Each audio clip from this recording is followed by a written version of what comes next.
નમસ્કાર મિત્રો, જોબસરિતા YouTube channel પર આપ સૌનું ફરીવાર એક નવા વિડીયોમાં દિલથી સ્વાગત કરું છું। મિત્રો, આજે આપણે આ વિડીયોમાં જોવાના છીએ કે પીડબ્લ્યુડી એટલે કે પબ્લિક વર્ક ડિપાર્ટમેન્ટ દ્વારા એક નવી ભરતીની જાહેરાત કરવામાં આવી છે।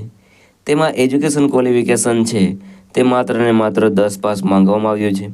ટોટલ જગ્યાઓની વાત કરીએ તો 52,453 જગ્યાઓ પર ભરતી થવાની છે। તેથી જેમની પાસે 10 પાસનું એજ્યુકેશન ક્વોલિફિકેશન હોય તે અવશ્ય આ ભરતી માટે એપ્લાય કરી દે। આ ભરતી માટે ભાઈઓ અને બહેનો બધા એપ્લાય કરી શકે છે જેમની ઉંમર 18 વર્ષથી 35 વર્ષ સુધીની હોય અને તેમની પાસે એજ્યુકેશન ક્વોલિફિકેશન છે તે 10 પાસ હોય તે બધા કેન્ડિડેટ આ ભરતી માટે એપ્લાય કરી શકે છે। તેથી એપ્લાય જરૂર કરી દેજો। તો મિત્રો, આજે આપણે વિડીયોમાં જોવાના છીએ પીડબ્લ્યુડી દ્વારા જે નવી ભરતીની જાહેરાત કરવામાં આવી છે તેની સંપૂર્ણ માહિતી। જો તમને આ વિડીયો પસંદ આવે તો વિડીયો લાઇક કરજો, શેર કરજો અને આપ આ ચેનલ પર પહેલી વખત આવ્યા હોય તો ચેનલ સબસ્ક્રાઇબ કરી લેજો જેથી આવનાર નવા વિડીયોની માહિતી આપ સુધી પહોંચી શકે।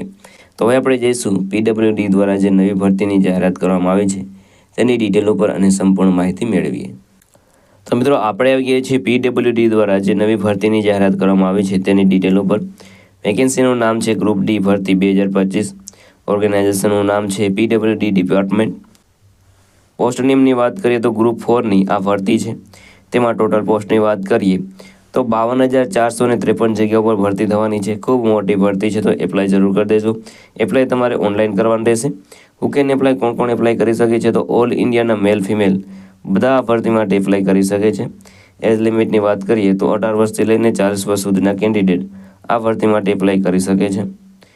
વાત કરીએ એપ્લિકેશન ફીની તો જનરલ અને ઓબીસી માટે 600 રૂપિયા ફી ભરવાની રહેશે, જ્યારે એસટી, એસસી અને પીડબ્લ્યુડી માટે 400 રૂપિયા ફી ભરવાની રહેશે। પેમેન્ટ મોડની વાત કરીએ તો તે તમે online credit card, debit card અથવા તો નેટ બેન્કિંગ દ્વારા તમે આ ફી છે તે ભરી શકો છો। સિલેક્શન પ્રોસેસની વાત કરીએ તો અહીં તમારી રાઇટન એક્ઝામ લેવામાં આવશે, ત્યારબાદ તમને સિલેક્શન મળવાપાત્ર રહેશે। એજ્યુકેશન ક્વોલિફિકેશનની વાત કરીએ તો 10 પાસ તમે હોય તો તમે આ ભરતી માટે એપ્લાય કરી શકો છો। અગત્યના ડોક્યુમેન્ટની વાત કરીએ તો passport size photo, signature, Aadhaar card, education certificate, caste certificate અને એજ પ્રૂફ આલા ડોક્યુમેન્ટ તમારી પાસે કમ્પલસરી હોવા જોઈએ। કઈ રીતે એપ્લાય કરી શકો છો? તો મિત્રો, વિડીયોના ડિસ્ક્રિપ્શનમાં આપેલી લિંક ઉપર તમે ક્લિક કરશો એટલે તમે જે આ ભરતી માટેનું ઓફિશિયલ નોટિફિકેશન છે તેના પર પહોંચી જશો। ત્યાં તમને તેમાં સ્પષ્ટ તમને જે કઈ રીતે એપ્લાય કરવું તે બધી ડિટેલ આપેલી છે। તેથી નોટિફિકેશન પહેલાં વાંચી લેવું અને ત્યારબાદ જ તમે એપ્લાય કરવા માટે લિંક ઉપર ક્લિક કરજો। નોટિફિકેશન તમને વિડીયોના ડિસ્ક્રિપ્શનમાં મળી જશે, ત્યાં તમે ડાઉનલોડ કરી શકો છો। ત્યારબાદ એપ્લાય લિંક ઉપર ક્લિક કરીને તેમાં તમારી પર્સનલ ડિટેલ, એજ્યુકેશન ડિટેલ છે તે ફિલ કરવાની રહેશે। ત્યારબાદ જે પણ ડોક્યુમેન્ટ રિક્વાયર્ડ હોય એ બધા અપલોડ કરી દેવાના રહેશે। ફી તમારી જે પણ તમે જે પણ કેટેગરીમાં આવતા હોય તે કેટેગરી પ્રમાણેની ફી તમારે ભરી દેવાની રહેશે। ત્યારબાદ ફોર્મ સબમિટ કરીને રાહ જોવાની રહેશે। જ્યારે પણ કોલ લેટર આવે ત્યારે તમારે રાઇટન એક્ઝામ દેવા માટે જવાનું રહેશે।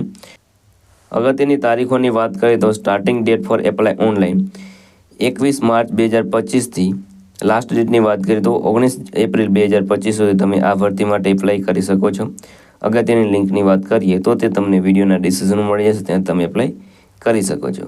તો મિત્રો, આ હતું આજનું નોટિફિકેશન। જો તમને આ વિડીયો પસંદ આવ્યો હોય તો વિડીયો લાઇક કરજો, શેર કરજો અને આપ આ ચેનલ પર પહેલી વખત આવ્યા હોય તો ચેનલ સબસ્ક્રાઈબ કરી લેજો જેથી આવનાર નવા વિડીયોની માહિતી આપ સુધી પહોંચી શકે। તો આ સાથે આજનો વિડીયો પૂરો કરું છું। મળીએ નવા વિડીયોમાં નવી ભરતી સાથે। જય હિન્દ, જય ભારત।